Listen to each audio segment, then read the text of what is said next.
इस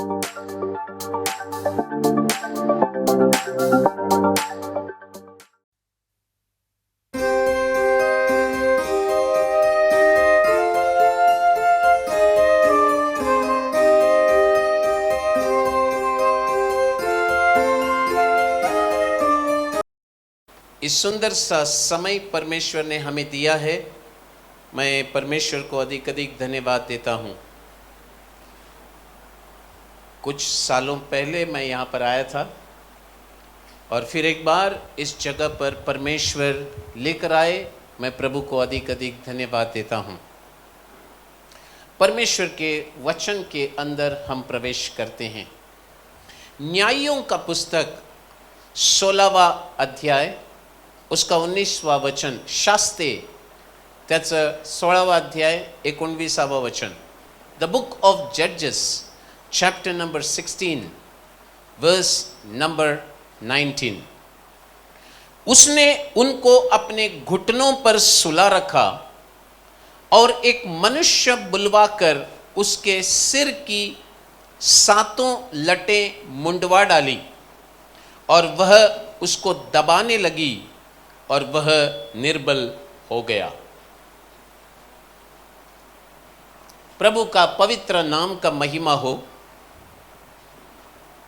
आज हम ध्यान करने वाला विषय है 7 लटों के बारे में, 7 लॉक्स ऑफ द हेयर। अगर आपके बीच में मराठी बाइबल है तो मुझे एक बार आप पढ़ेंगे।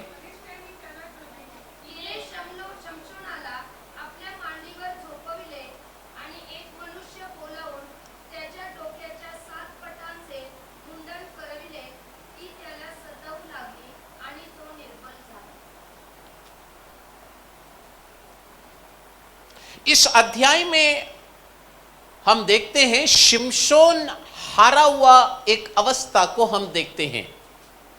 बड़ी ख्याल से सुनना, हम अंतिम दिनों में आकर खड़े हैं। प्रिय भाई, प्रिय बहन, प्रभु यीशु मसीह का आगमन बहुत नजदीक है।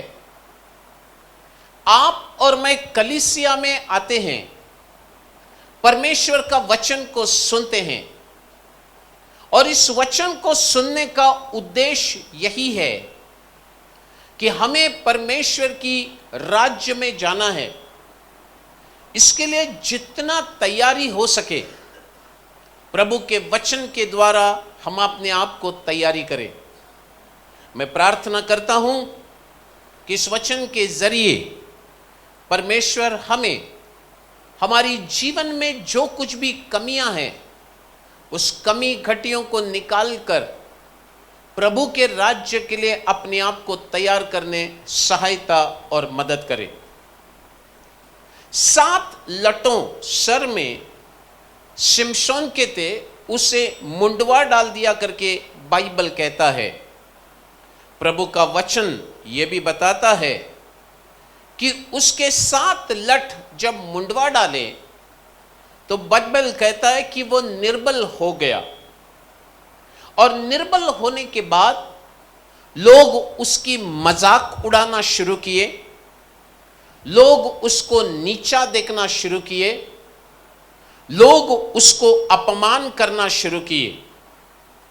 शिमशोन के विषय में थोड़ी सी बातों को हम ध्यान देकर देते समय, शिमशोन एक नाजिर व्यक्ति था।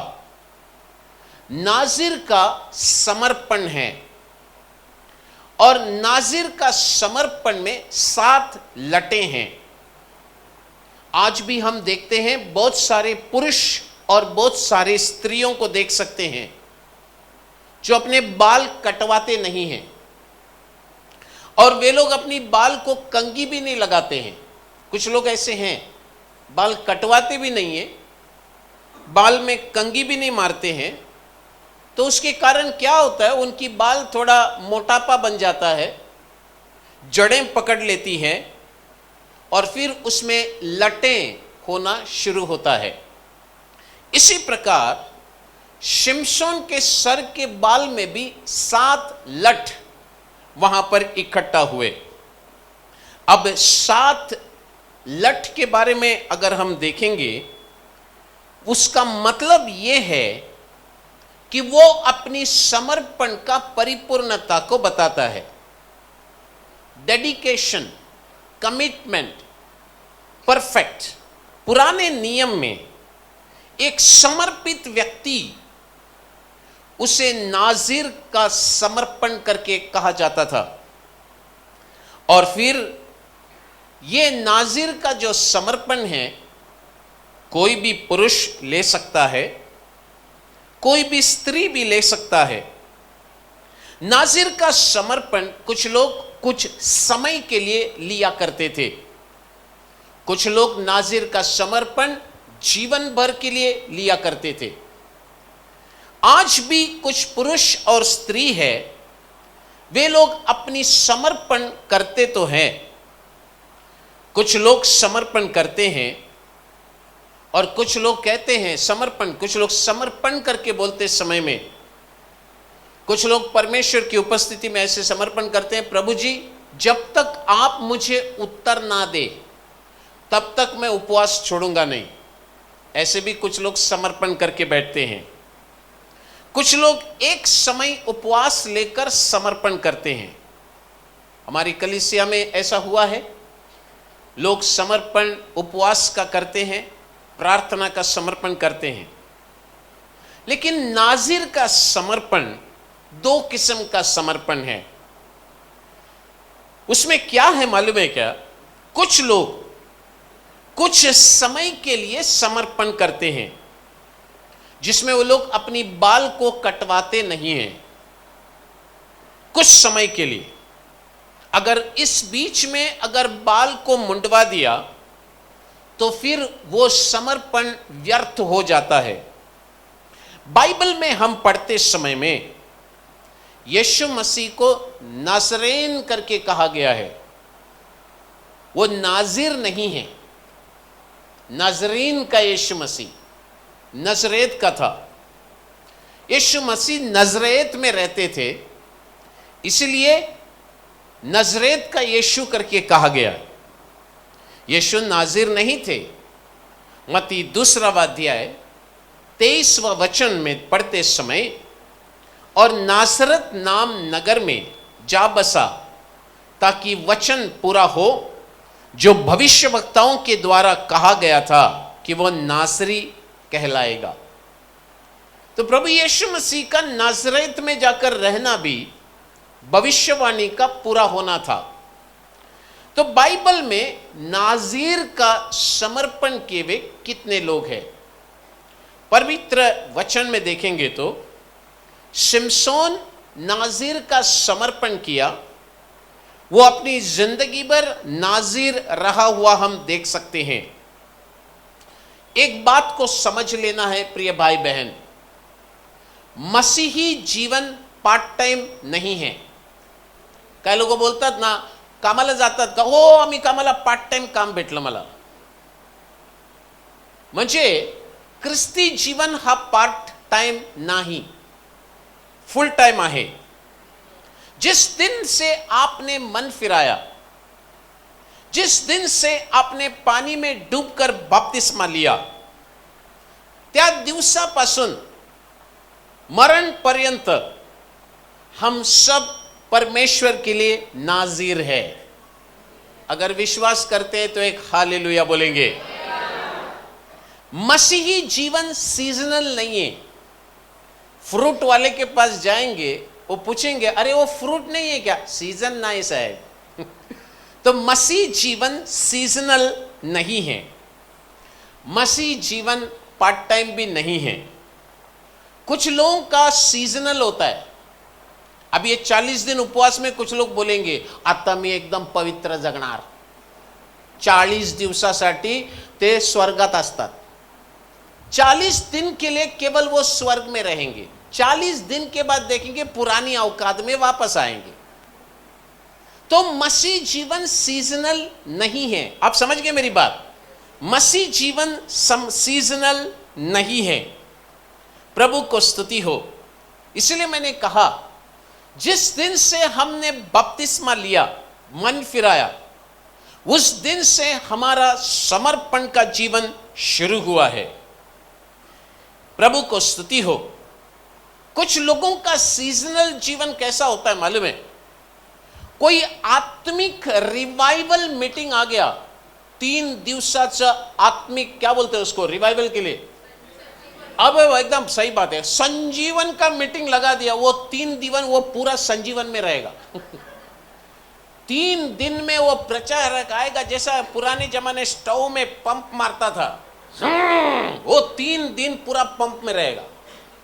3 दिन के बाद हवा उतर जाता है, फिर वो पूछेगा अगला मीटिंग कब है? प्रभु को स्तुति हो। तो मसीह जीवन सीजनल नहीं है। प्यारे परमेश्वर के लोगों, शास्त्रे 13वां अध्याय त्याचं 5वां वचन, द बुक ऑफ जजेस चैप्टर 13 वर्स नंबर 5, कारण तू गर्भवती होऊन तुला मुलगा होईल, त्याच्या डोक्याला वस्त्र लावू नको, कारण जन्मापासूनच तो मुलगा देवाचा नाजीर होईल आणि इस्रायेलास फलिश्त्यांच्या हातून सोडवायला तोच आरंभ करेल। अभी बाइबल में देखा है, जिस दिन से उसका जन्म होगा, जन्म लेने वाली उस दिन से लेकर मृत्यु तक, इस शिमशोन के बारे में कहा गया है कि वो नाजिर रहेगा। यानी कि इसका जन्म से लेकर मृत्यु तक उसका समर्पित जीवन है।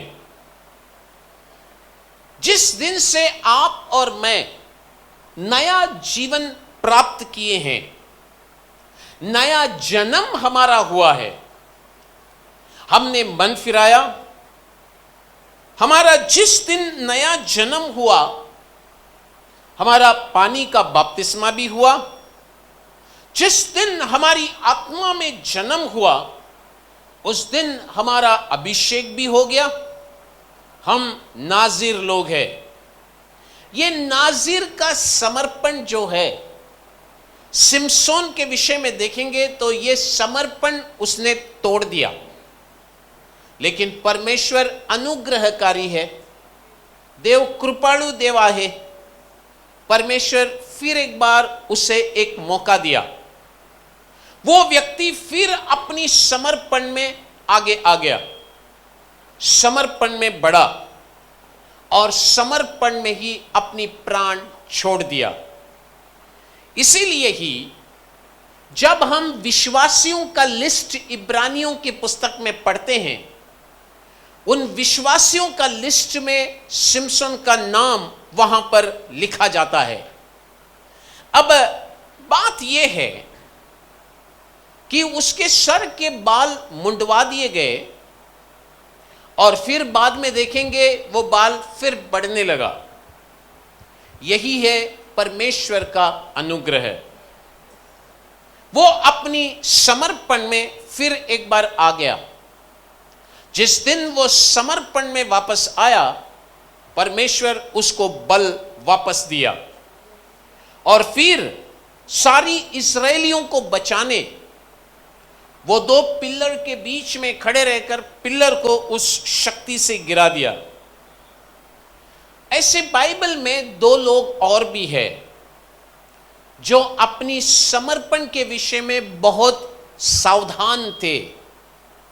एक पुराना नियम से है और एक नया नियम से है।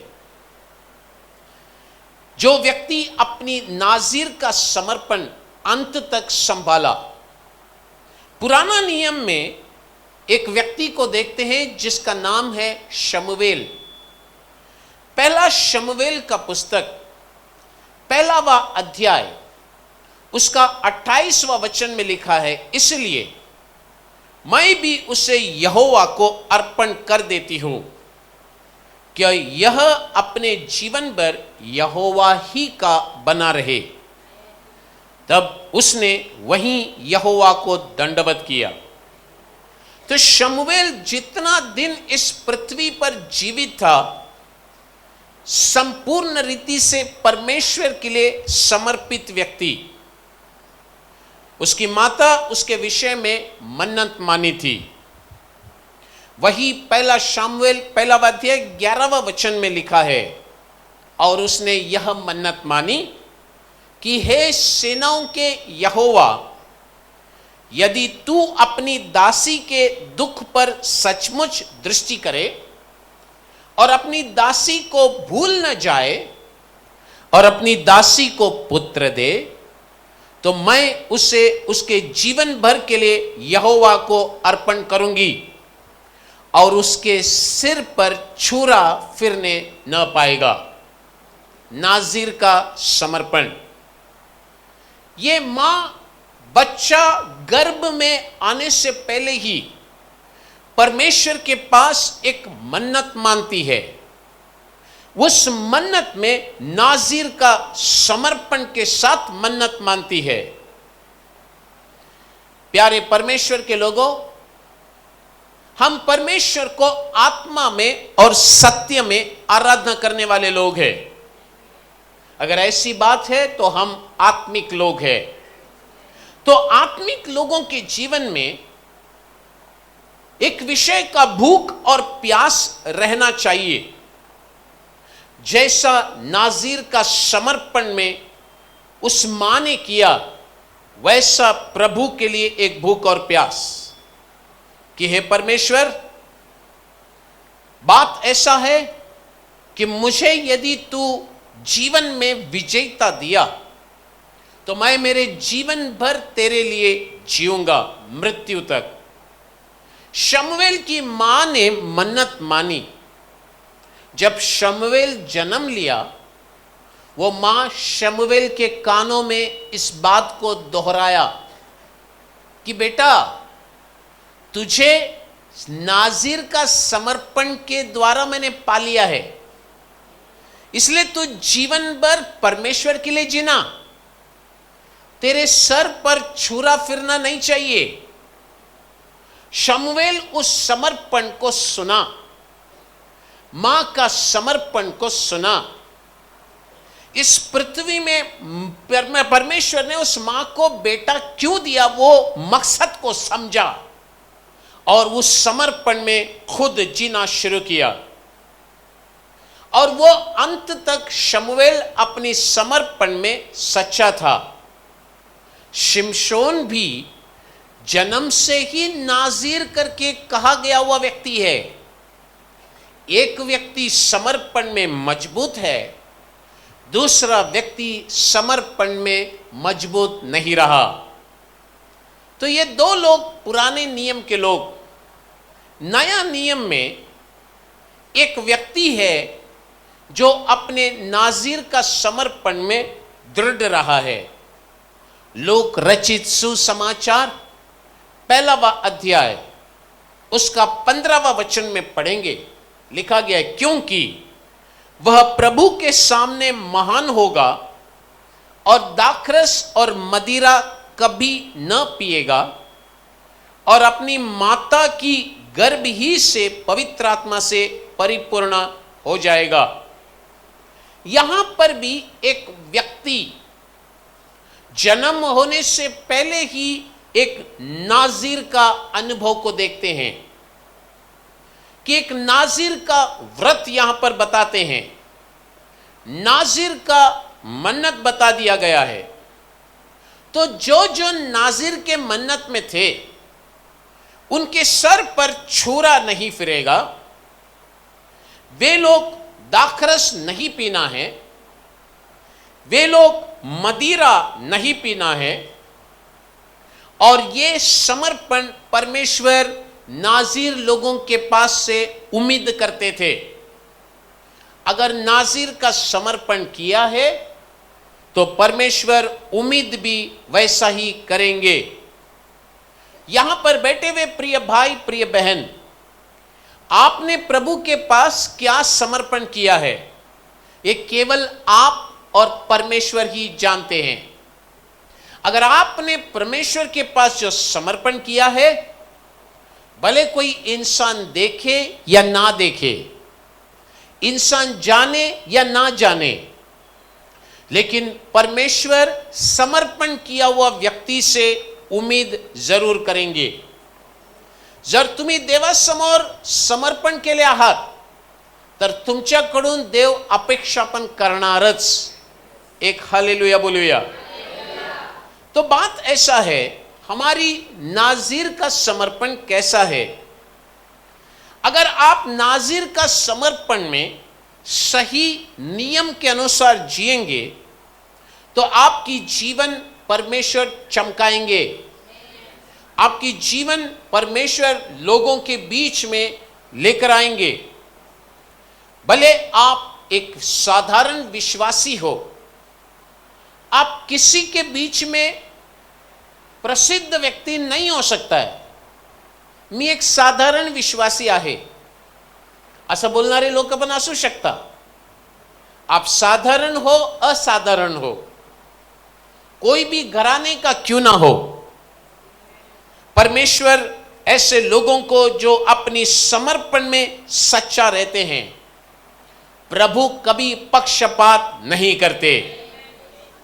लेकिन जब उसका सर मुंडवाया गया, शिमशोन के बारे में लिखा गया है कि उसका शरीर से बल निकलकर चला गया. प्यारे परमेश्वर के लोगों, अब बात ऐसा है कि परमेश्वर का वचन क्या कहता है जरा देखेंगे. नाज़ीर का समर्पण 7 लठ है शिमशोन के सर में. हम जो लोग ने अपनी जीवन को मन फिराए हैं, बपतिस्मा लिए हैं, समर्पण किए हैं, हम इस 7 समर्पण में हम भी शामिल है. अगर ये 7 समर्पण हमारे अंदर नहीं होगा तो हमारी जीवन में भी ये 7 समर्पण का लठ काट दिया जाएगा. स्वर्ग राज जाना मुश्किल हो जाएगा. स्वर्ग जाना है, इधर वशिला चलता नहीं ना. कसं तरी हातपाय पकडून तरी वरती जाणार. काय लोक बोलतात असं जाऊ शकत नाही ना. यही तो गड़बड़ है. एक बहुत बड़ा दारूड़ा आदमी था, बेवड़ा. उसकी बीबी कलीसिया में आती थी तो दारूड़ों के पास जाके वचन सुनाया तो उसने बोला हमारा घर से एक औरत आता है ना, बस हो गया. झालं, बस झालं. आमच्या घरातून एक, माझा बायको एकदम नंबर 1 आहे. तिलाही प्रार्थना करती, फुल सपोर्ट आहे. मला काय त्रास झाला ना मी तिलाच बोलतो. ती प्रार्थना केली तर एकदम क्लिअर, अरे येशू लवकर येणार आहे, काय फरक नाही पडत, पदर पकडून तरी वरती जाणार मी. ऐसे कुछ लोग हैं जो सोचते हैं एक आदमी आ गया तो बस हो गया, हम लोग पीछे पीछे उसको पकड़ के आ जाएंगे. लेकिन याद रखना कि हर एक इंसान को अपना अपना हिसाब किताब देना है. प्रभु को स्तुति हो. तो अब ये 7 लटें क्या चीज को बताती है, चलिए देखते हैं. 7 समर्पण. गिनतियों का पुस्तक 6वां अध्याय 3वा वचन, गणनाचं पुस्तक 6वा अध्याय त्याचं 3वा वचन.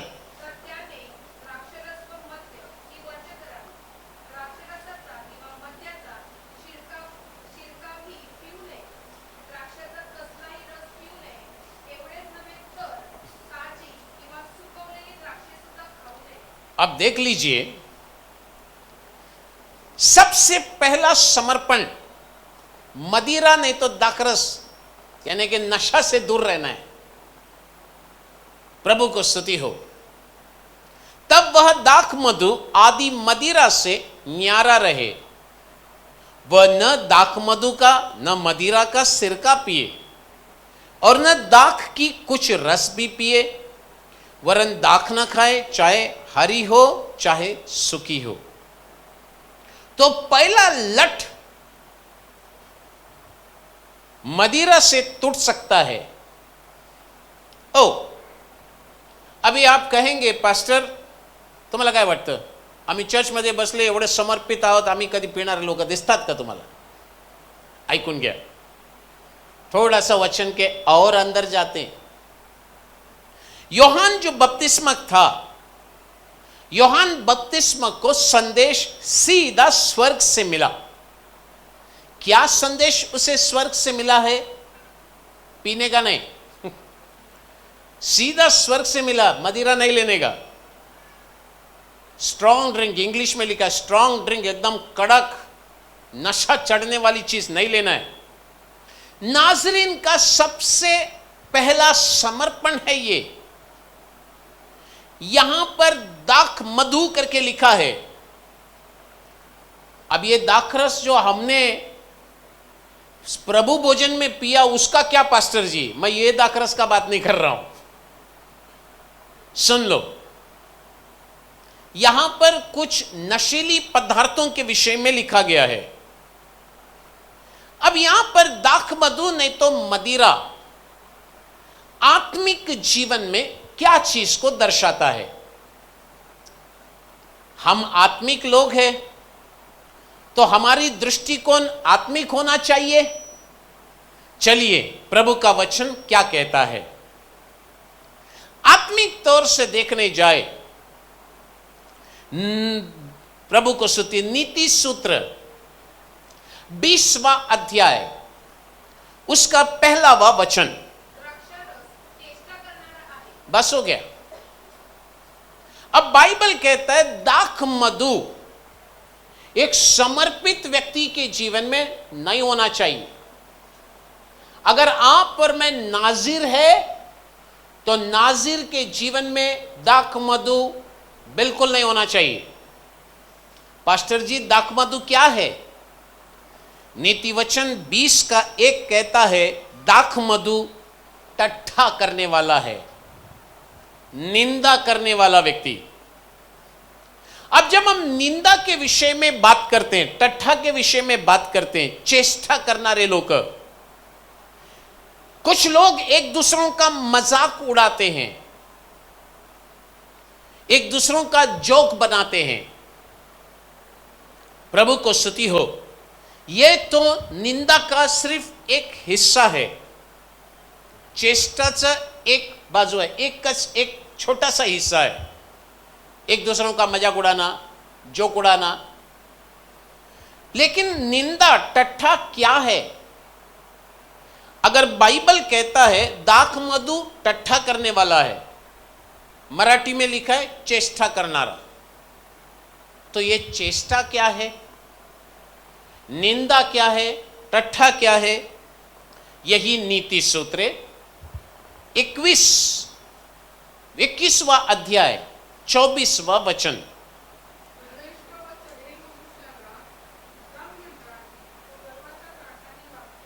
हालेलुया। जो अभिमान से रोष में आकर काम करता है उसका नाम अभिमानी, उसका नाम अहंकारी, टट्ठा करने वाला पड़ता है। तो चेष्टा करनारा एक व्यक्ति अगर नाजिर है तो उसमें मदिरा नहीं होना चाहिए, दाख मधु नहीं होना चाहिए।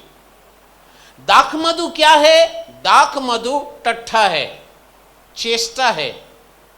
चेष्टा क्या है? चेष्टा अभिमानी, अहंकारी, और एक शब्द घमंडी। हालेलुया। हम लोग गहराई में जा रहे हैं, सुन लो। आत्मिक जीवन में आत्मा में भरने वाला मदिरा से मत भरना। आत्मिक व्यक्ति दाख मधु से ना भरे, निंदा से ना भरे, अहंकार से ना भरे। अहंकार हमारे अंदर है क्या? बाइबल कहता है उसका नाम अभिमानी और अहंकारी है। अहंकारी और अभिमानी को ठट्ठा करने वाले का नाम दिया है। चेष्टा करना रहना एक नाव दिल है, अहंकारी, घमंडी लोग। अगर हमारे अंदर अहंकार नहीं तो अभिमान नहीं तो घमंड है तो याद रखना आपका एक लट काट दिया जाएगा, नहीं तो कट गया। इसलिए बाइबल कहता है, यशायाह की पुस्तक 28वां अध्याय 22वां वचन, इसलिए अब तुम टट्ठा मत करो, नहीं तो तुम्हारे बंधन कसे जाएंगे. काही लोक ख्रिस्तात आल्यानंतर सुद्धा त्यांचे जीवनात बंधन आहे. आमचं बंधन का जात नाही? त्या पास्टरांनी प्रार्थना केलं जात नाही, ह्या पास्टरांनी प्रार्थना केलं जात नाही, ऑनलाईन मध्ये आम्ही अटेंड करतो, ऑनलाईन मध्ये मोठमोठे पास्टर लोकांना आम्ही भेट देतो, तेही प्रार्थना करतात, जात नहीं. हमारा मुंबई में भी झोपड़पट्टी में छोटा सा चर्च है. जब पंजाब में बजिंदर सिंह का बहुत चलता था, बजिंदर सिंह का बहुत चलता था, तो हमारे चर्च में से कुछ लोग आपस में डिस्कस किए, आपण चर्च मध्ये येतो, पास्टर नोएलच्या चर्च मध्ये आले, हे पास्टर प्रार्थना करतात, सैतान येऊन नाचतो आणि बोलतो जातो आणि जात नाही. संडे आलं जातात, पुढच्या संडे देतात, परत आलो बोलतो. आपण एक काम करूया, त्या पास्टरकडे जाओ. अभी वो पास्टर के पास जाना है तो फुकट में जाना नहीं चाहिए. वो बोलता है 25,000 देगा तो ही सर पे हाथ रखेगा. ये लोग ने कलेक्शन किया 25,000, ऐसे 4 जन, तो 1 लाख रुपए हो गया. 1 लाख लेके बोला पास्टर को बोलने का नहीं, चुपचाप ट्रेन पकड़ के गए, चंडीगढ़ गए, वहां पर जाकर प्रार्थना की. उसने सर पे हाथ रखा, एक आदमी का सर पे हाथ रखा, वो बोला पास्टर जी प्रॉब्लम है. तो उसने उसको बोला प्रॉब्लम है, तो कौन से चर्च में जा रहा है? वो मुंबई में जा रहा है, बराबर चर्च में जा, ठीक हो जाएगा. हालेलुया. ये सब सुन के लोग संडे में आके बैठ गए. अब ये 4 में से एक आदमी ने भांडा फोड़ दिया. फोड़ के बोला पास्टर साहब, बोला क्या हो गया? गया संडे दिखाई नहीं दिया. ओ गया था. कहां गया था? गया था. कहां गया था? गया था ना पास्टर. किधर गया था? चंडीगढ़. मैं बोला किसके पास? नहीं वो अभी आपको क्या बोलेगा, क्या हुआ बताओ. बोला जिस चर्च में जा रहे हो वो पास्टर से प्रार्थना करके ले लो. इतना सुनने को कितना दिया? बोला 25,000. वाह भाई वाह, हालेलुया. देख लो हमारी जीवन की बंधन क्यों नहीं टूट रहा है. हम जगह बदल बदल कर देख कर आते हैं, बहुत सारी सेवकों से प्रार्थना कर कर देखते हैं, लेकिन बाइबल के अंदर लिखा हुआ विषय क्या है मालूम है?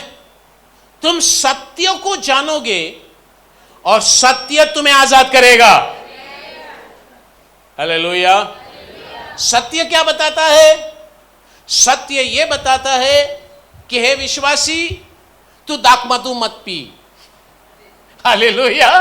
सत्य यह बताता है कि दाखमधु टट्ठा है, निंदा है, चेष्टा है. सत्य यह बताता है कि चेष्टा जो होता है वो घमंड है, और वचन यह बताता है घमंड क्या है?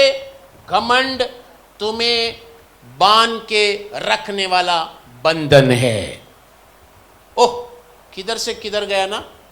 म्हणजे मेरा बंधन किधर छुपा है, किधर छुप गया? अभी आप बोलो नाही सैतानाचं बंधन आहे. सैतानाचं बंधन आहे, बरोबर आहे, पण चेष्टा करणं सोडलं का? घमंड छोड़ा क्या? जरा सोचिए परमेश्वर का वचन कितनी गहराई में जाकर हमें क्या क्या बताता है. आज आत्मिक व्यक्तियां, इसलिए बाइबल में लिखा है कि तुम आत्मा में भरो लेकिन मतवाला में मत भरना. लिखा है ना बाइबल में. वो कौन सी मतवालापन है? चेष्टा नहीं होना है, घमंड नहीं होना है, ऐसे होगा तो वो तुम्हारे बंधन को कस कर और भी बांधेगा। प्यारे परमेश्वर के लोगों, तो हमारा समर्पण वहां खत्म हो जाती है। जब कुछ नहीं था तो बहुत नम्र थे, प्रभु जी मैं कुछ भी नहीं बोलते थे। जब सब कुछ प्रभु दिया तो वही नम्र है क्या? परमेश्वर का वचन आज हमसे एक सवाल के साथ खड़ा है। परमेश्वर नम्र लोगों पर अनुग्रह करने वाला परमेश्वर है, वो घमंडियों से विरुद्ध करता है। ये परमेश्वर का वचन है। हे भाई, ए बहन, पहला लठ है दाखमधु, हमारे जीवन में नहीं होना है। कुछ लोगों को घमंड है, मैं कितना गोरा है मालूम है क्या? वो छोड़ो ना, कुछ लोगों को घमंड है मैं कितना काला है। कुछ लोगों को अपने पैसों की घमंड, कुछ लोगों को प्रभु को स्तुति हो, कुछ नहीं माझ्याकडे काहीच नहीं, इसका भी एक घमंड। कुछ लोगों को धर्मी होने का घमंड, कुछ लोगों को मी सगळ्यात मोठा पापी आहे, इसका भी घमंड। हर आदमी का अपना घमंड है। कुछ लोगों को जात का घमंड, कुछ लोगों को भाषा का घमंड, कुछ लोगों को आत्मिक दान वरदान मिला तो मेरा जैसा कोई नहीं, उसका भी घमंड। कुछ लोग प्रार्थनावीर बने तो मेरा ऐसा प्रार्थना कोई नहीं करता है, उसका भी घमंड। ये भाई ये बहन, प्रभु के सामने चलता नहीं है। अब भले कितना भी अन्य भाषा बोलो, आप दाखमधु पी के बैठे हैं। हालेलुया, ये सब निकलना चाहिए। ये जिस दिन निकल गया, आपका लट कटने से बचेगा। एक हालेलुया बोलेंगे? अरे हालेलुया आता नहीं है, क्या हो गया? सब उपवास में बैठे हैं क्या? जरा जोर से हालेलुया बोलेंगे। नंबर 2, गिनतियों का पुस्तक 6वां अध्याय 3वा वचन, गणनाचं पुस्तक 6वा अध्याय त्याचं 3वा वचन। तर त्याने द्राक्षरस व मद्य ही वर्ज्य करावी, द्राक्षरसाचा किंवा मद्याचा शिरकाही पिऊ नये, द्राक्षाचा कसलाही रस पिऊ नये, एवढेच नव्हे तर ताजी किंवा सुकवलेली द्राक्षे सुद्धा खाऊ नये। बस, अभी गिनतियों 6वां अध्याय 3वा वचन में फिर एक बार उस वचन को पढ़ता हूं। तब वह दाखमधु आदि मदिरा से न्यारा रहे। अब पहला दाखमधु देखे, दूसरा वह मदिरा। मदिरा करके बोलेंगे तो स्ट्रॉन्ग ड्रिंक, इंग्लिश में लिखा है स्ट्रॉन्ग ड्रिंक, यानी कि मजबूत नशीली पदार्थ।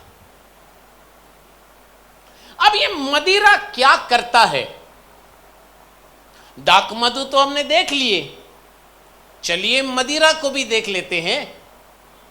नीति सूत्रे 20वां अध्याय त्याचं 1वा वचन। द्राक्षरस चेष्टा करणारा आहे, मद्य गलबला करणारे। बस हो गया। अब बाइबल कहता है मदिरा हल्ला मचाने वाली है। मदिरा क्या है? हल्ला मचाता है। तो दूसरा लठ टूट सकता है अगर मदिरा रहेगा तो। परमेश्वर का वचन कहता है हल्ला मचाने वाला व्यक्ति। नीति वचन 31वां अध्याय 4 और 5 में वहां पर एक व्यक्ति का नाम लिखा गया है, हे लेमुएल करके लिखा है। ये लेमुएल कौन है? सुलेमान का घर का नाम है लेमुएल। उसका मां उसे बड़ी प्यार से बोलते हैं लेमुएल। जब दाऊद ने बत्शेबा और सुलेमान को उसकी राजकोठरी में लेकर आया तो पवित्र शास्त्र कहता है कि ये बादशेबा और उसके बेटे को वहां की जितनी राजकोटरी में रानियां थी सब उसे नफरत करते थे। उस सुलेमान से कोई खेलने नहीं आता, सुलेमान के साथ कोई दोस्ती नहीं रखता,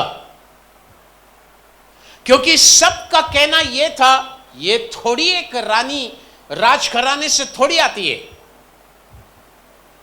जब दाऊद बीमार पड़ा था तो बादशेबा जाकर दाऊद से बात करती है, अगर तुझे कुछ हो गया ना सब मिलके हम दोनों को मार देंगे। बोल रहे हो, राजमहल में बड़ी कोहराम मच गई। कहता है कि भाई हमारा कुछ तो करो।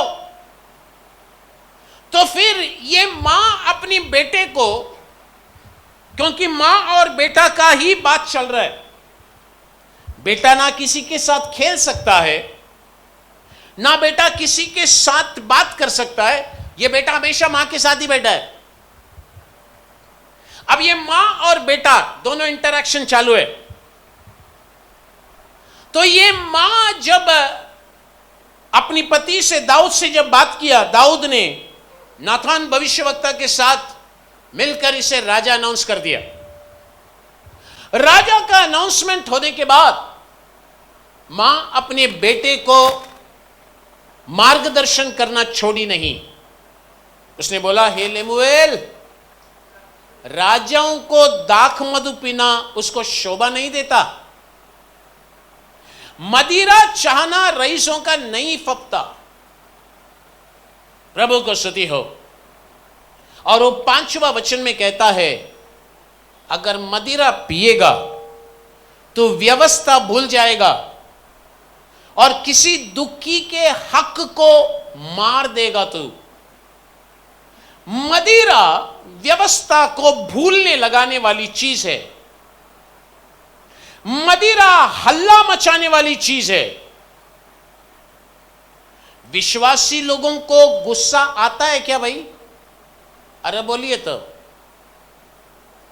क्या सब स्वर्ग से आए हुए स्वर्गदूत बैठे हैं? कुछ लोग ऐसे भी बोलेंगे, गुस्सा ते काय है आम्हाला माहित नाही। अभी देख लीजिए, अगर किसी को गुस्सा आ गया, अच्छा आत्मिक विश्वासी को गुस्सा आ गया ना, वो गुस्सा में आत्मिक शब्दों का इस्तेमाल करेगा। थोड्या वेळासाठी बाइबल बाजूला ठेवतो मी। ऐकले का? कभी कभी हम लोग भी बोले ना, थोड्या वेळासाठी मी बायबलला बाजूला ठेवतो, कारण काय आहे, ते बायबल हातात ठेवलं तर माझं काही काम चालणार नाही, आता बायबल बाजूला ठेवतो, चल आत्ता बोल, काय बोल। तेरे में मदिरा है। हालेलुया। मदिरा हल्ला मचाएगा, मदिरा व्यवस्था को भूलने लगाएगा, मदिरा किसी का हक को मारेगा, मदिरा किसी का घर को बिगाड़ देगा, मदिरा किसी का परिवार को खत्म कर देगा।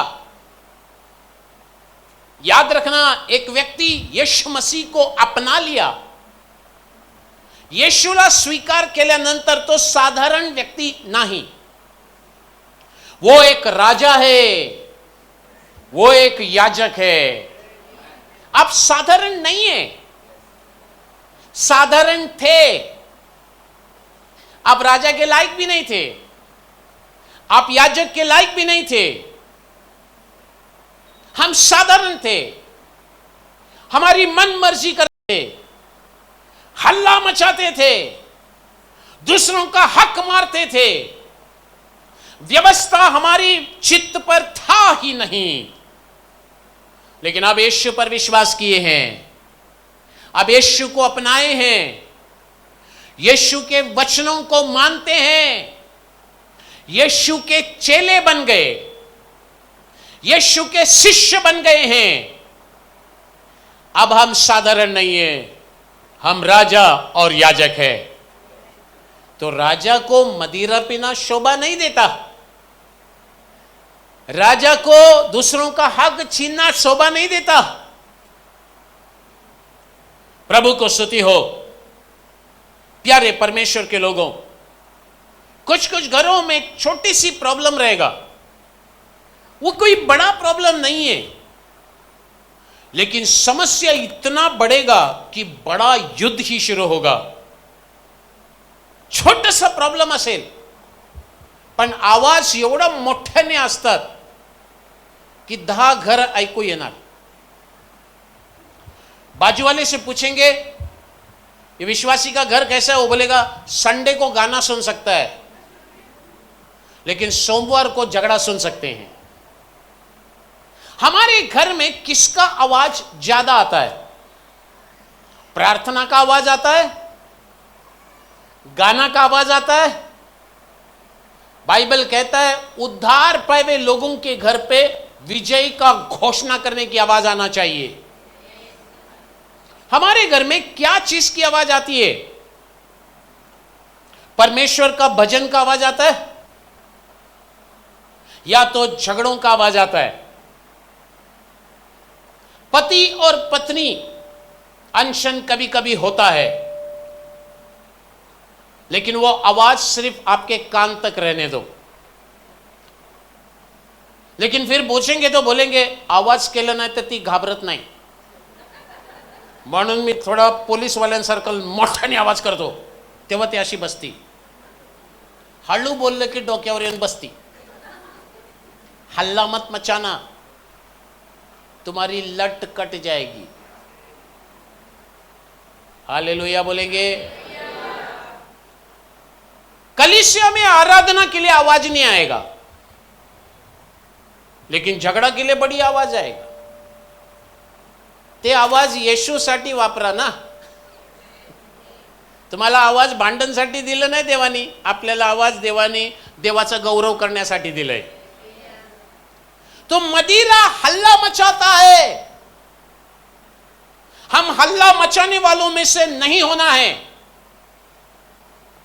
हमारी आवाज परमेश्वर का घोषणा करने वाली आवाज होना है।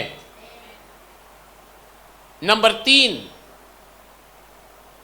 तीसरा, गिनतियों का पुस्तक 6वां अध्याय 5वां वचन।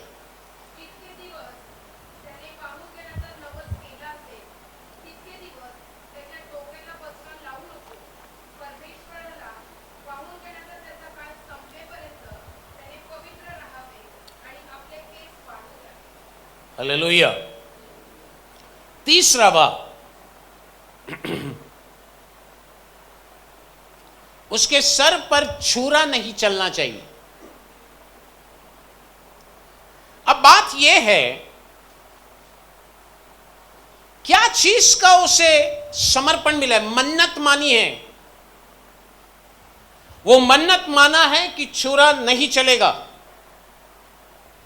जिस दिन छुरा चल गया उस दिन समर्पण खत्म हो जाएगी।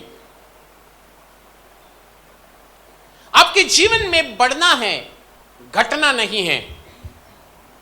आप अपनी समर्पण में स्थिरता से खड़ा रहना है, समर्पण में गिरना नहीं है। याद रखना, मसीह के शरीर में आप सर नहीं हैं, आप शरीर के अंग हैं। सर केवल यीशु मसीह है। अगर यीशु मसीह सर है तो उस सर के ऊपर छुरा लगने के लिए जगह मत देना। अगर सर पर छुरा लगा तो वो शरीर में मसीह नहीं रहेगा। मसीह बिना जीना बेकार है। मसीह बिना मसीही जीवन करना बेकार है। यीशु जीवन में नहीं है, लेकिन मुंह में बोलेंगे मी ख्रिस्तासाठी जगतो, काय फायदा? छुरा लग गया, मसीह कट जाएगी। यीशु ही हमारा पवित्रता है, यीशु ही हमारा विश्वास का कारण है, यीशु ही हमारे लिए सब कुछ है। ये यीशु हमारे लिए सब कुछ होते समय उस पर छुरा लगने मत देना। अगर छुरा लग गया पवित्रता खत्म, छुरा लग गया तो विश्वास खत्म। बाइबल कहता है ना, आत्मिक व्यक्ति हर एक चीज को जांचता है। आत्मिक व्यक्ति अगर हर एक चीज को जांचता है तो उसका सबसे पहला विचार यही होना है, ऐसा बोला तो मेरी पवित्रता खत्म होगी क्या? जर मी हे केलं तर माझं पवित्रता नुकसान होईल का?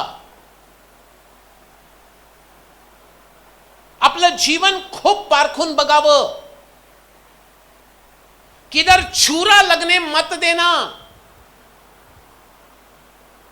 क्योंकि परमेश्वर ने तुम्हें सब कुछ दिया है, संभालने का काम आपका और मेरा है। अगर मैंने नहीं संभाला, छुरा लग जाएगा भाई, मुंडवाने वाला मुंडवा कर चला जाएगा। आज अनेकों के आत्मिक जीवन में सर पर छुरा लग गया, इसलिए मसीह बिना जीवन जी रहे हैं। कितना दुख की बात है कि विश्वास का दौड़ बिना मसीह का चल रहा है और उसमें परमेश्वर की इच्छा के अनुसार कुछ नहीं चल रहा। एक दिन यीशु आएगा और फिर उसी व्यक्ति को बोलेगा, मैं तुझे जानता ही नहीं। असं कसं का जानता नाही? दिवस रात्री मी तुझ्यासाठी कसं कसं काय काम करत होतो माहिती आहे का? अरे नाही माहिती बाबा, तूने किया, मेरी इच्छा के अनुसार नहीं किया। तूने किया मसीह बिना अपने हिसाब से किया। हालेलुया। प्यारे भाई, प्यारे बहन, हमारे जीवन में इन चीजों को याद रखना, कभी छुरा सर पर लगना नहीं है। पवित्रता पर छुरा लगने मत देना। एडवर्टाइजमेंट करने शैतान बहुत आएगा। जितना हो सके अशुद्धता से भाग जाओ, लंबा रहो। मसीह के लिए, तुम्हारी लट कटने से बचने के लिए लंबा चले जाओ। पवित्रता से जियोगे, सुविधा कम है लेकिन लट कटेगी नहीं। अशुद्धता में सुविधा ज्यादा है लेकिन लट कट जाएगी। आज चुन लो। परमेश्वर को स्तुति। नंबर 4, गणनाचं पुस्तक 6वां अध्याय 5वां वचन, 23 वचन, और जब तक वे दिन पूरे ना हो जिनमें यह यहोवा के लिए न्यारा रहे, तब तक वह पवित्र ठहरेगा। नंबर 4, पवित्रता, अशुद्धता नहीं होना है। बाइबल कहता है पवित्रता बिना परमेश्वर को कोई देख नहीं सकता। तो पवित्रता बिना देख नहीं सकता। कलीसिया इन दिनों में पवित्र होना चाहिए। मैं इसलिए कहा यीशु मसीह का आगमन बहुत नजदीक है, बहुत नजदीक है। हमारी जीवन में पवित्रता है क्या? इब्राय करस पत्र 12वां अध्याय 14वां वचन, और उस पवित्रता के खोजी हो जिसके बिना कोई पवित्र प्रभु को कदापि न देखेगा। हर समय हमारे जीवन में पवित्रता का खोज करना है। कौन सी चीज मुझे पवित्रता में बढ़ाएगी? बेकार के लोगों के साथ सहभागिता मत रखो। ह्यांच्या सोबत माझं मित्रता असलं तर माझं पवित्रता वाढेल की कमी होणार? आपका मित्रता भी रखना, सोच समझ के रखना। आप अपने जीवन में पवित्रता खोने के लिए अगर कुछ भी कारण हो, हटा दो उसको। थोड़ी दिन के लिए नुकसान लगेगा लेकिन स्वर्ग पक्का जाओगे। हालेलुया। क्यों पवित्रता की खोजी होना है? क्योंकि आपको बुलाया हुआ परमेश्वर पवित्र है।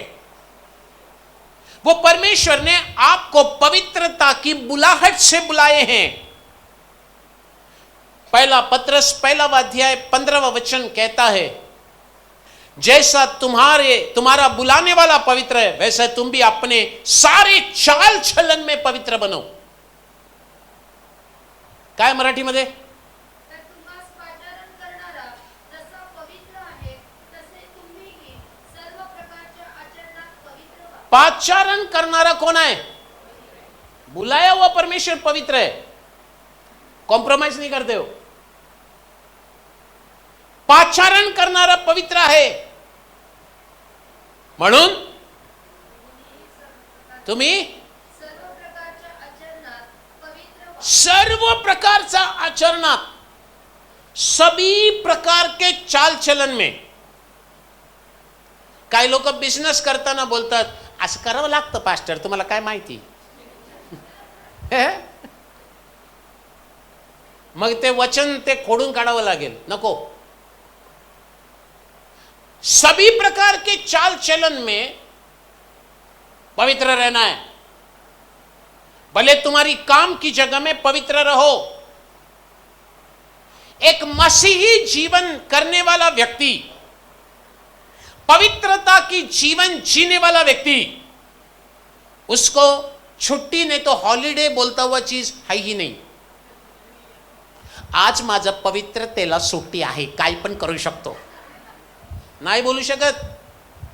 ऑफिस मध्ये गेले तिथंही पवित्रता, बस मध्ये बसलं तिथंही पवित्रता, चालताना पवित्रता, बसताना पवित्रता, उठताना पवित्रता, झोपताना पवित्रता, लग्न केलं तिथंही पवित्रता। इसलिए बाइबल कहता है, विश्वासी तो अविश्वासी के साथ जुड़ना नहीं, तेरा पवित्रता निकल जाएगा भाई। वो परमेश्वर हर एक जगह में, हर क्षेत्र में, तेरी हर चाल चलन में पवित्र होना है। क्यों? तुझे बुलाया हुआ परमेश्वर पवित्र है, वो कॉम्प्रोमाइज नहीं करते भाई। वो बुलाते समय कोण मला बोलवलं, अच्छा ते पवित्र आहे तर आपल्याला पवित्र व्हावं लागेल। इस पृथ्वी के जीवन आप जीते समय मृत्यु तक आपको पवित्र बनना ही है, मृत्यु तक बनना है। अगर एक व्यक्ति अपनी पवित्रता को संभाला नहीं तो फिर क्या होगा? नाही नाही पास्टर ते जमत नाही, तुम्ही काय बोलताय, इथं नाही बसायचं, तिथं नाही बसायचं, खायचं नाही, पियाचं नाही। कुछ सिस्टर लोग क्या बोले मालूम है क्या? कुछ सिस्टर लोग बोले, पास्टर आम्ही फक्त मिश्री लावतो, इधर से इधर, इधर से इधर, इधर से इधर, इधर से इधर, ते लावलं तरच आमचं पोट साफ होतंय। सुनो, बहुत सारे विश्वासी लोग हैं, कलीसिया में आते हैं लेकिन मिश्री से छुटकारा नहीं है। अजीबात नहीं, चेहरा बहुत अच्छा है लेकिन दांत बहुत गंदा है। वाट लगा दिया, मिश्री लगाते लगाते, छुटकारा नहीं पाते, लेकिन आत्मा में आराधना करते, पवित्र आत्मा में भर जाते हैं। ऐसी कुछ चीजें हैं, छोटी छोटी बातें, छोटी छोटी चीजें, जो चीज वो नजरअंदाज करते हैं, प्रभु नहीं करता है। प्रभु बोलता है बरोबर ना है। अगर हमारी जीवन में अगर हम पवित्रता से नहीं जी पाए फिर क्या होगा? अच्छा काय होणार? बाइबल कहता है कि परमेश्वर पवित्रता से बहुत प्यार करते हैं। आप भी पवित्रता से प्यार करना है। पवित्रता बहुत महत्वपूर्ण बात है। आपके बारे में लोग ये कहना है कि ये जाने वाला व्यक्ति पवित्र है। बाइबल में मलाकी का पुस्तक दूसरा अध्याय 11वां वचन 12वां वचन, मलाकी 2 त्याचा 11 आणि 12. यहूदा विश्वासघात करीत आहे. इस्रायलात व यरूशलेमेत एक अमंगल प्रकार घडला आहे. म्हणजे यहूदाने परमेश्वराला प्रिय असलेले त्याचे पवित्र स्थान भ्रष्ट केले आहे व परक्या दैवताच्या कन्येबरोबर विवाह केला आहे. 12 वचन. जो मनुष्य असे करतो तो हाक मारणारा असो, उत्तर देणारा असो किंवा सेनाधीश परमेश्वराला यज्ञार्पण करणारा असो, त्याला परमेश्वर याकोबाच्या डेऱ्यातून नाहीसे करेल. हालेलुया. बाइबल सीधा कहता है, अगर पवित्रता मेंटेन कर नहीं पाया तो यहूदा से काट डाला जाएगा. खैर, परमेश्वर पवित्रता अगर नहीं है तो नफरत करते हैं. आपको और मुझे लोग देखते समय एक पवित्रता का गवाही देना है. बाइबल कहता है आप और मैं जीवित सुसमाचार है. We are the Bible. हम लोग कौन है? पवित्र शास्त्र है. ये पवित्र शास्त्र सिर्फ आप और मैं उठा सकते हैं. एक अविश्वासी पवित्र शास्त्र नहीं उठाएगा. वो पवित्र शास्त्र को आपके अंदर ढूंढेगा, मेरे अंदर ढूंढेगा. जब वो खोजेगा तो वो देखकर बोलेगा पवित्रता इसमें दिखता है, इसमें पवित्र शास्त्र दिखता है. दूसरा राजाओं का पुस्तक 4 अध्याय 9वां वचन पढ़ेंगे.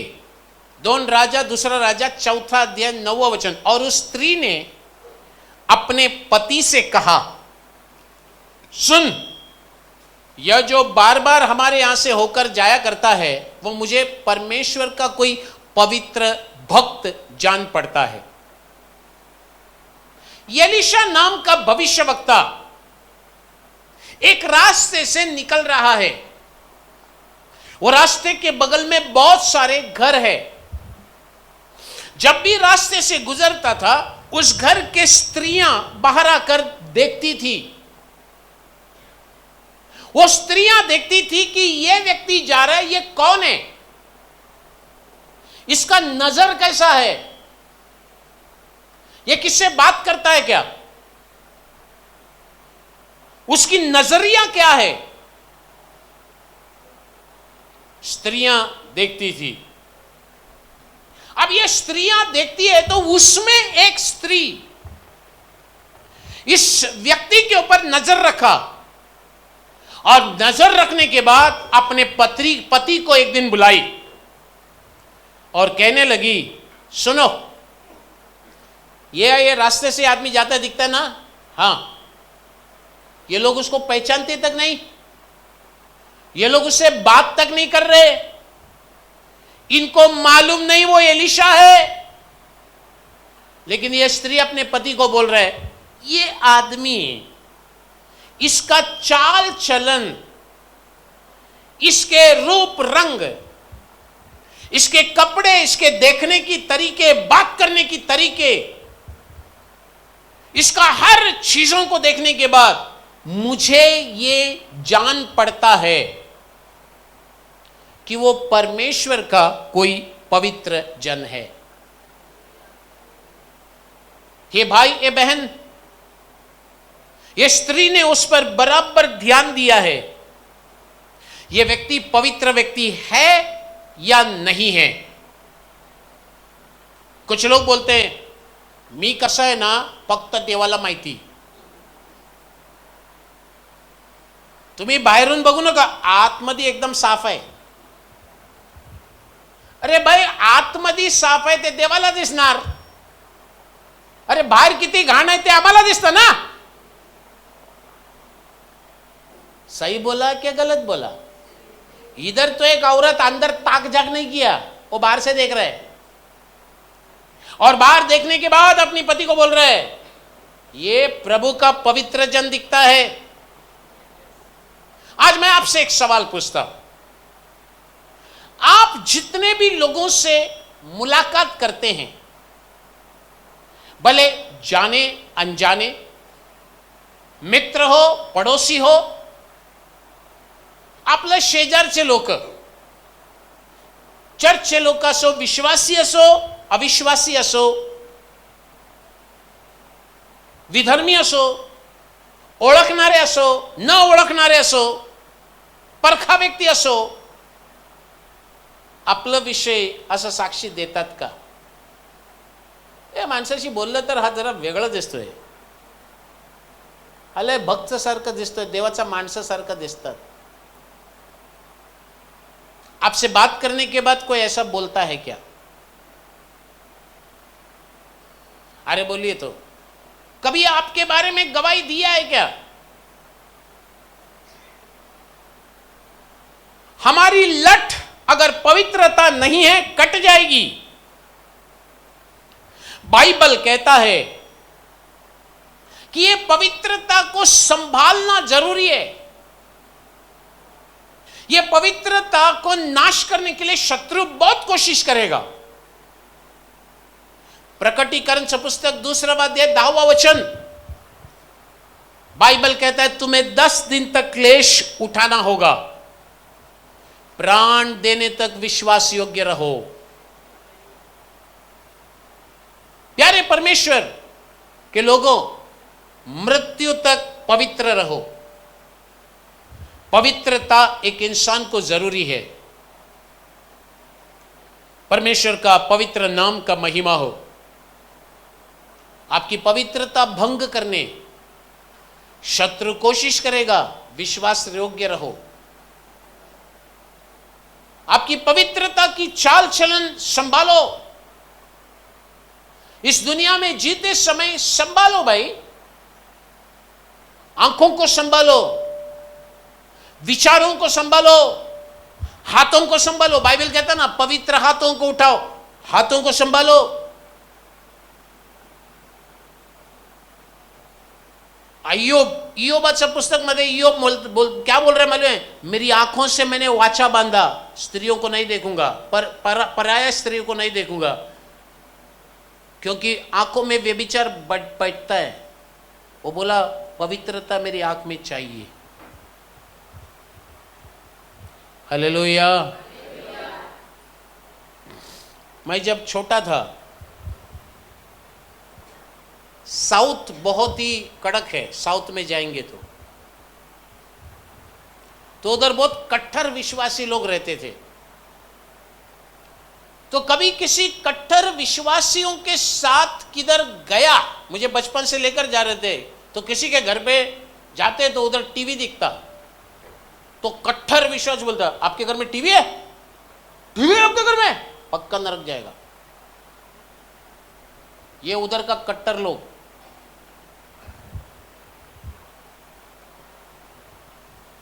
उनका बोलने का पीछे का मकसद यह था, तुम न्यूज चैनल देखने के लिए ही लाए हो, लेकिन न्यूज चैनल देखते देखते बोर होगा तो मनोरंजन करोगे. तेरी आंखों को पवित्र रख. कभी कभी हम ऐसे लोगों को देखते हैं तो अरे टू मच है बाबा, इतना नहीं बाबा, इतना नहीं बाबा. लेकिन क्या करे, बाइबल इतना ही बताता है. हालेलुया. आप बाइबल पढ़ेंगे ना, ऐसा लगेगा अरे इथं नाही बसायचं, तिथं नाही बसायचं, हे नाही खायचं, ते नाही खायचं, मग काय हिमालयामध्ये जाऊन जगू का? काही लोक विचारतात, स्वर्ग जाना है ना भाई, क्या इधर ही बैठ के ताली बजाना है? थोड़ा सा कट्टर बनना पड़ेगा. 5वां, गणनाचं पुस्तक 6वां अध्याय 5वां वचन, फिर लिखा है अपने सिर के बालों को बढ़ाए रहे.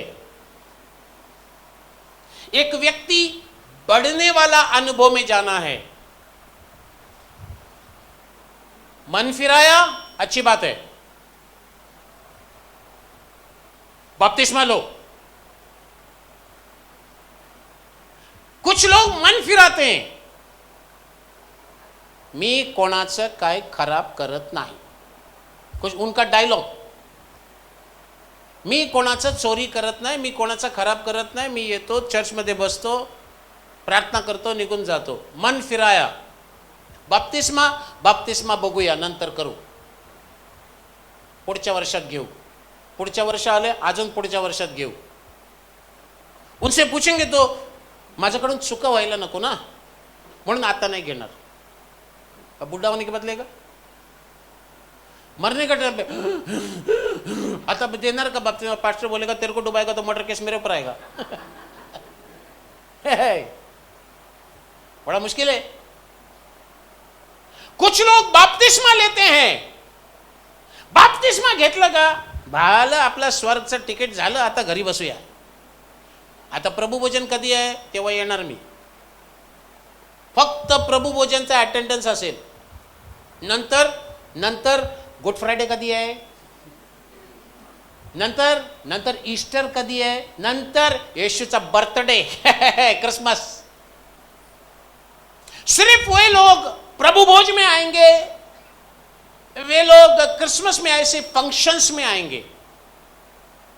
तुमच्या घरात बर्थडे आहे का, बर्थडेच्या मीटिंगला पक्का येणार, माझ्यासाठी बिर्याणी ठेवा.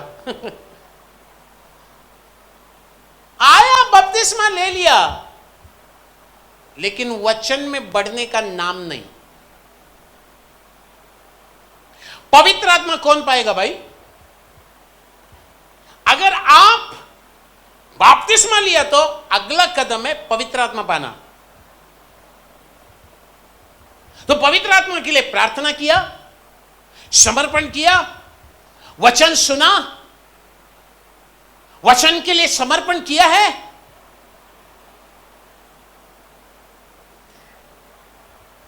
क्योंकि बाइबल कहता है तू बढ़ना है, यू शुड ग्रो. एक बच्चा अगर बड़ा नहीं है, अच्छा लगता है, एक छोटा बच्चे को हाथ में लेने को अच्छा लगता है, खेलने को मजा आता है, लेकिन वो बच्चा 10 साल के बाद भी ऐसे रहेगा तो अच्छा नहीं लगता. फिर माँ बाप बोलता है बढ़ता ही नहीं, बोलेगा ना, बढ़ता ही नहीं. कितना दिन ऐसा रखेगा? बीमार है शायद बच्चा बीमार है, बढ़ता नहीं है, किधर तो गड़बड़ है. आप मन फिराया, पश्चाताप केलं तोपर्यंत चांगलं होतं. बुडून बाप्तिस्मा घेतलं चांगलंय.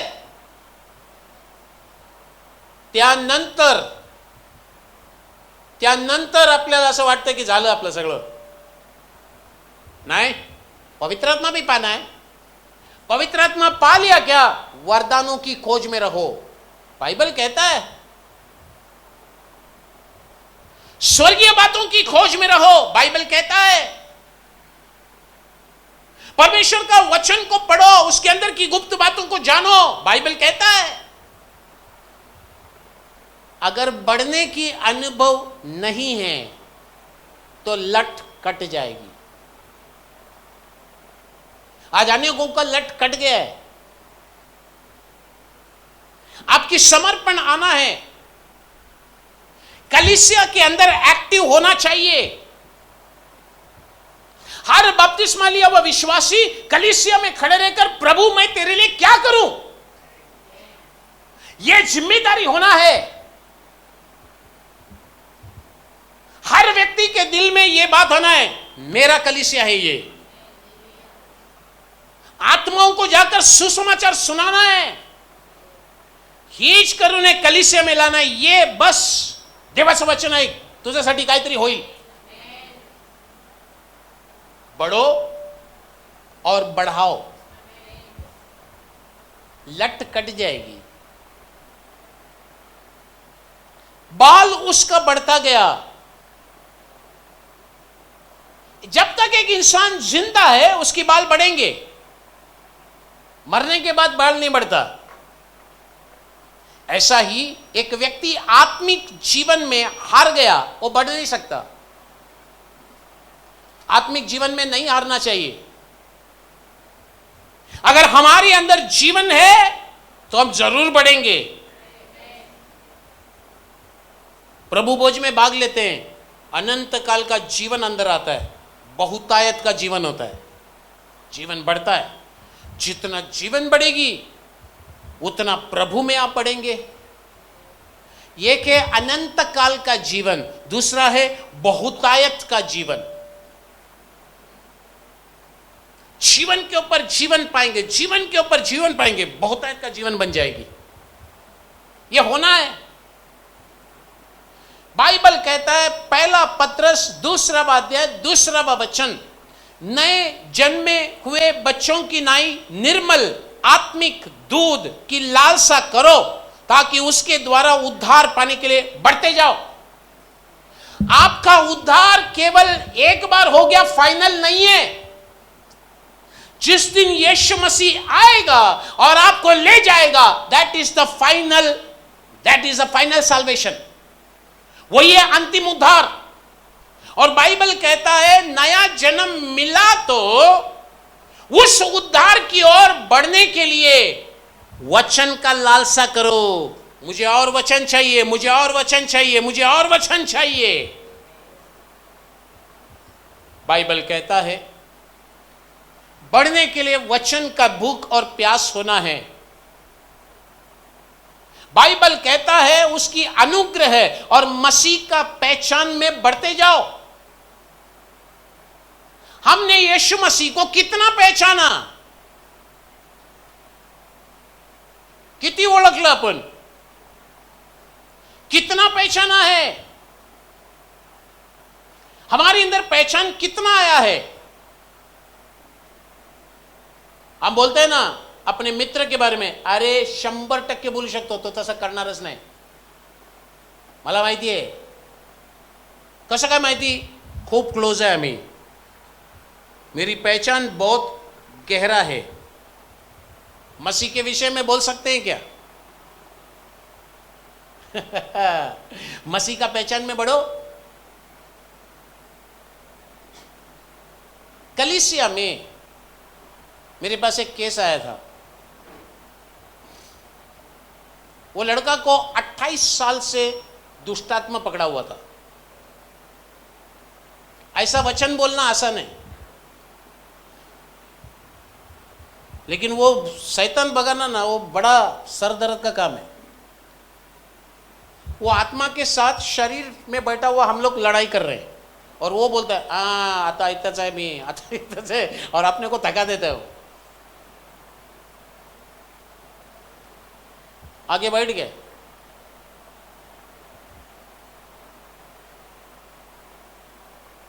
बहुत समस्या। अभी बात ऐसा है कि वो जैसा कलीसिया में आया, उसको एक बात बोला, भाई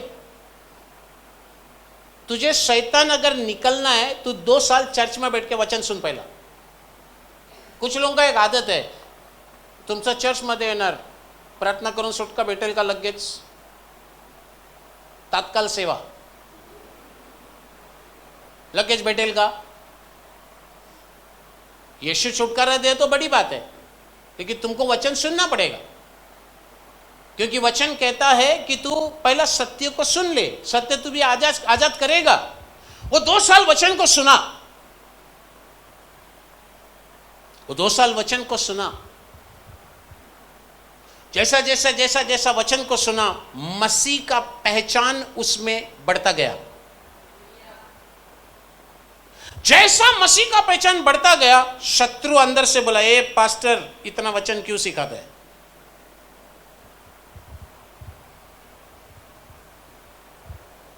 शिक्षा की जरूरत है। 28 साल बंधन, 2 साल वचन सुना, खुल गया,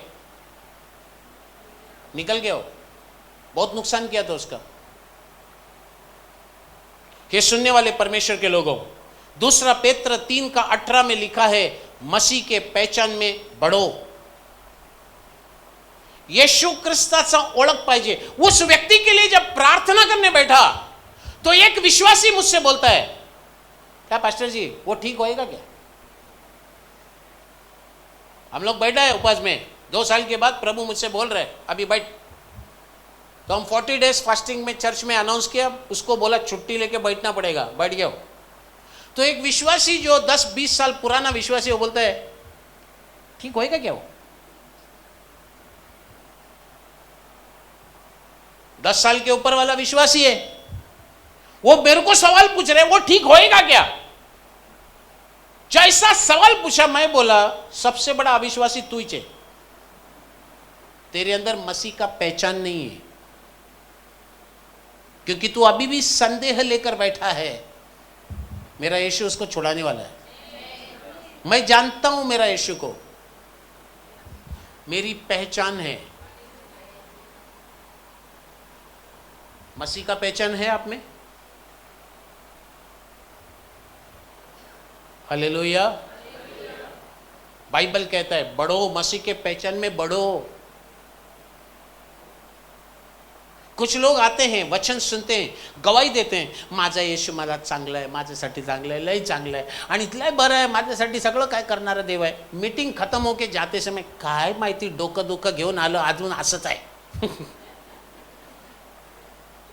सर दर्द अभी भी जाना नहीं, मसीह का पहचान ही नहीं आपके पास।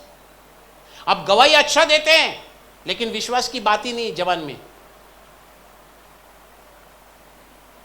आज बहुत लोगों के घर में नेगेटिविटी का वातावरण बहुत चालू है, नकारात्मक विषय त्यांच्या घरातले चाललंय। विश्वासाचा शब्द इथं चर्च मध्ये येऊन बोलतात, ऐकतात, पण घरात जाऊन नकारात्मक शब्द लय जास्त चाललंय। मसीह में बढ़ो, पवित्रता में बढ़ो, मसीह में बढ़ो, मसीह की पहचान में बढ़ो। हालेलुया, प्रभु को स्तुति हो। नंबर 6, गणनाचं पुस्तक 6वां अध्याय 6वां वचन। जितके दिवस त्याने परमेश्वराला वाहून घेतले असेल तितके दिवस त्याने प्रेताजवळ जाऊ नये। मुर्दे के पास जाने का नहीं, मुर्दे के पास, छठवा मुर्दे के पास मत जाओ। मरा हुआ आदमी के पास आप जाएगा आप भी मुर्दा बनेगा। हम स्कूल में बैठते समय मेरा माँ मेरे को बोलता था ये तो कौन सा बेंच में बैठता, मैं बोला लास्ट में, और मेरे को माँ बोलता था लास्ट बेंच में सिर्फ मस्तीखोर लोग बैठता है। अब इधर टीचर लोग कोई बैठा रहेगा तो लोग मालूम है। हमको बोलता था फर्स्ट बेंच में, मैं बोला फर्स्ट बेंच में तो मैं बकरा बन जाएगा। नहीं, अच्छा पढ़ने वाले के पास बैठो। हमें बचपन में मिला हुआ शिक्षा है। हम भी अपने बच्चों को बोलते हैं ए तेरा दोस्त कौन है? वो फलाना व्यक्ति है, 4 बार फेल हो गया, उसके साथ तो दोस्ती तोड़ दे। तोड़ दे, तू भी फेल हो जाएगा। हम साधारण एक बच्चों को देता हुआ शिक्षा है, मार्गदर्शन है कि जो हारा हुआ इंसान है, जो फेल हो गया हुआ इंसान है, उसके साथ मत रहे। बोलते हैं ना, आत्मिक जीवन में भी जो ठंडा गिरा है, जो प्रभु से दूर चला गया, बोलते हैं ना बैकस्लाइडर, उसके साथ तुम अगर दोस्ती करोगे तो तुम भी वैसे ही बनोगे। अगर वो पीछे हटा, उसको तो वचन सुना, चल आ गया। तुम्हारी संगति आत्मिक संगति रहे, मुर्दों के साथ मत बैठो, जीवितों के साथ बैठो। आत्मिक लोगों के साथ संगति रखो। आत्मा में जो उत्तेजित लोग हैं उनके साथ संगति रखो। इसलिए यीशु ने बोला ना, मरा हुआ आदमी मुर्दों को वो लोग गाड़ने दो, तू मेरा पीछे चल, यीशु के पीछे चल। बांस मारने वाली चीज में मत जाना, उस जगह पर तुम्हारी जगह नहीं है। एक मुर्दे को खींच कर नहीं ला सकते। आदमी मरता है तो वजन बढ़ता है, बात सही है ना? आदमी मरता है तो वजन बढ़ता है, उसको खींच के लेके जाना बहुत मुश्किल है। तुम जिंदा व्यक्ति है, मुर्दे के साथ रहेगा, वजन को खींच के लेके जाना बहुत मुश्किल हो जाएगा, तुम भी साथ में गिर जाओगे। वो हार गया है, वो आगे उठ नहीं पा रहा है। एक बात आपको बताता हूं, बाइबल में एक शब्द लिखा है, धर्मी 7 बार गिरेगा फिर भी उठेगा, लेकिन दुष्ट गिरा रहेगा और ऐसे ही पड़ा रहेगा।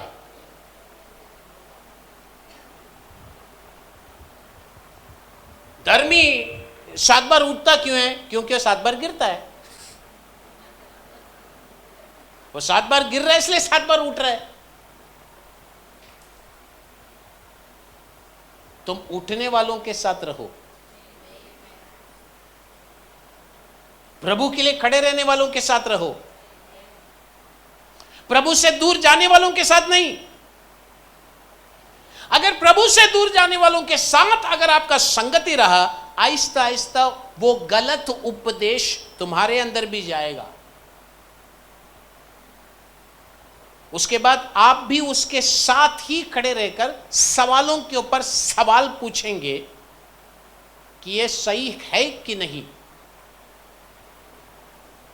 इसी प्रकार मरा हुआ व्यक्ति आपको भी मुर्दा बनाएगा। जब तक आप जिंदा था, आपके अंदर सवाल नहीं थी, मरने के बाद बहुत सारी सवाल आ गई।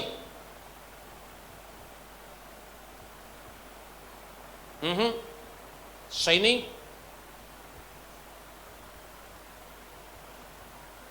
आज परमेश्वर हमसे ये बातें बताते हैं। प्रभु का वचन में और भी पढ़ते समय सातवां लट, गिनती 6वां अध्याय 7वां वचन। त्याचा बाप, आई, भाऊ, बहीण यांपैकी कोणी मेले तरी त्याने सुतक धरू नये, कारण देवाला पाहून घेतल्याचे चिन्ह त्याच्या डोक्यावर असते। ये बहुत ही सबसे कठिन है। आपके मां के कारण, बीवी के कारण, बच्चे के कारण, पति के कारण, पत्नी के कारण, रिश्तेदारी के कारण आपका समर्पण तुटना नहीं चाहिए।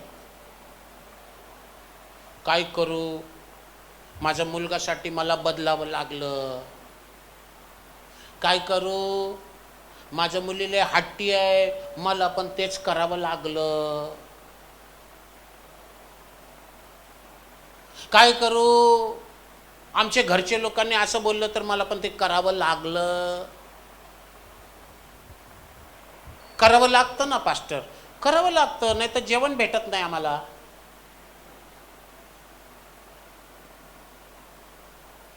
आमच्या गावात गेलं की आम्हाला करावं लागतं पास्टर, तुम्ही तिथं नसतात पण आम्हाला समोर त्याला फेस करावं लागतं, फेस टू फेस येतो आम्ही, फेस करावं लागतं आणि आम्हाला ते करावं लागतं। आणि देवाला सगळं माहिती आहे, देव आम्हाला माफ करतो। समर्पण खोना नहीं। गाँव वाले के कारण समर्पण मत खोना, समाज के कारण समर्पण मत खोना, माता पिता, बेटी बेटा, बीवी पति, किसी भी कारण समर्पण मत खोना। इसीलिए परमेश्वर जब हव्वा के पास आया तो उससे पूछा, खाए क्या? बोलते हैं हाँ, सांप ने खिलाया। जब आदम के पास आया तो आदम ने क्या बोला? ये ना हीच दिली मला। प्रभु ने क्या बोला? तुझे खाने का नहीं आज्ञा मिला तो तू क्यों खाया? तेरा समर्पण किधर था? हव्वा को पूछा, तेरा समर्पण किधर था? कोणालाही कारण बोलू शकतो का? तेरी लट कट जाएगी। जब तक 7 लट है, परमेश्वर की आत्मा तुझ पर मंडराने का काम करेगा। ये कलीसिया, जो कलीसिया समर्पित है, उसे ले जाने यीशु मसीह जल्दी से जल्दी आने वाला है। अगर इनमें से कोई लट हमारा कट गया है तो शिमशोन पर अनुग्रह किया वह प्रभु हमसे कहते हैं, यह अनुग्रह का काल है, फिर एक बार तुम्हें मौका देता हूं, प्रभु यीशु मसीह के पास आओ। डिलीला उसको सताने लगी, उसका शक्ति खत्म हो गया। ये दुनिया में तुम्हें सताने वाले बहुत रहेंगे, तुम्हारी लठ कट गई तो तुम दुर्बल हो जाओगे, तुम्हारी समर्पण में दुर्बल हो जाओगे, प्रभु के लिए जिस आग में खड़े थे ढीला हो जाओगे। देवासाठी जे पवित्र ते तुम्ही उभे राहिले होते संपून जाईल हो, उसका बल खत्म हो जाएगा। हमारे जीवन किधर भी समझौता में हो गया है क्या? कभी हम समझौता के कारण हमारे जीवन में गड़बड़ियां हुई है क्या? आपकी लठ जीवन में कट गई है क्या? आज परमेश्वर हमसे सवाल पूछते हैं। Thank you Jesus. परमेश्वर तेरे पवित्र नाम को हम स्तुति करते हैं। आज इस दोपहर के समय में यदि हमारे जीवन में कोई समर्पण में कमी है, यदि हमारे जीवन में कोई ऐसी मुसीबतें आकर हम पर टकराया है, आज हमें वहां से बचाने के लिए तू आया है प्रभु। प्रिय भाई, प्रिय बहन, आपकी समस्या कुछ भी क्यों ना हो, आज आपकी समस्याओं के लिए परमेश्वर उत्तर बनकर आए हैं। आपके जीवन में शायद समर्पण में कमजोर गिरे होंगे। बाइबल कहता है कि शत्रु मौका देखता है किसको निगल कर खाए, लेकिन आपके समर्पण में यदि कहीं भी कमजोर गिरे हैं, समस्याओं का शिकार बन चुका है, शत्रु का शिकार बन चुके हैं, तो आज परमेश्वर आपको वहां से बाहर निकालना चाहते हैं। सिमसोन की लठ कट गई, लेकिन उसको परमेश्वर की जरूरत पड़ी। प्रभू जी मुझ पर दया कर। आज काही लोकांच्या जीवनात समर्पण करण्याचा इच्छा आहे, पण काय कारण आहे? कुटुंबाचं कारण असो, जीवनात कुठलंही कारण असो, आप कुछ कारणों के कारण अभी तक समर्पण कर नहीं पाए।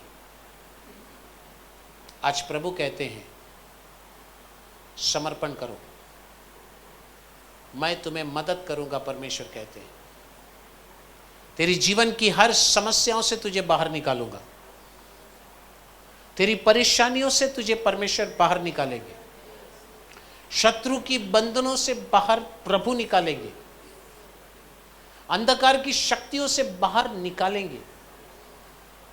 जो लठ काटने जो शक्तियां आकर तेरे सामने खड़ा है, उस शक्तियों को प्रभु भगाएंगे। आज कुछ लोगों के घरों में प्रभु काम करना चाहते हैं, कुछ लोगों के जीवनों में प्रभु काम करना चाहते हैं, कुछ लोगों के पत्नी के जीवन में, पति के जीवन में, बच्चों के जीवन में प्रभु काम करना चाहते हैं।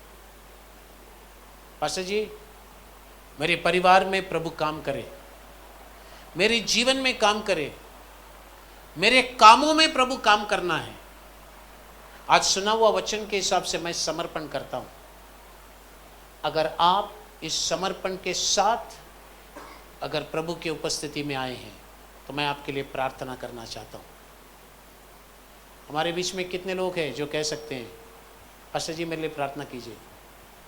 यस, अपने हाथ ऊपर उठा सकते हैं। यस, या सुंदर समयसाठी तुला धन्यवाद परमेश्वर। आजच्या या दिवसाला तू आम्हाला आशीर्वाद करून दिलं, त्याबद्दल तुला धन्यवाद। तेरे वचन के जरिए हमसे तू बातचीत किया, तुझे धन्यवाद। सात लठ संभाल कर रखने की जिम्मेदारी हमारी है। क्या क्या चीज हमारी लटों को काट सकती है, ये तू बताया प्रभु। वचन की गहराई से तू हमें समझाया। हम विनंती करते हैं, कोई भी वचन कभी बेकार न जाए प्रभु। यस बोया हुआ वचन लोगों के जीवन में काम करे, Yes, Jesus. वो 100 गुना फल लेकर आए प्रभु। Yes, Jesus. हम आत्मिक जीवन जीते हैं, Yes, God. आत्मिकता में बढ़ने सहायता मदद कर Yes. प्रभु जी।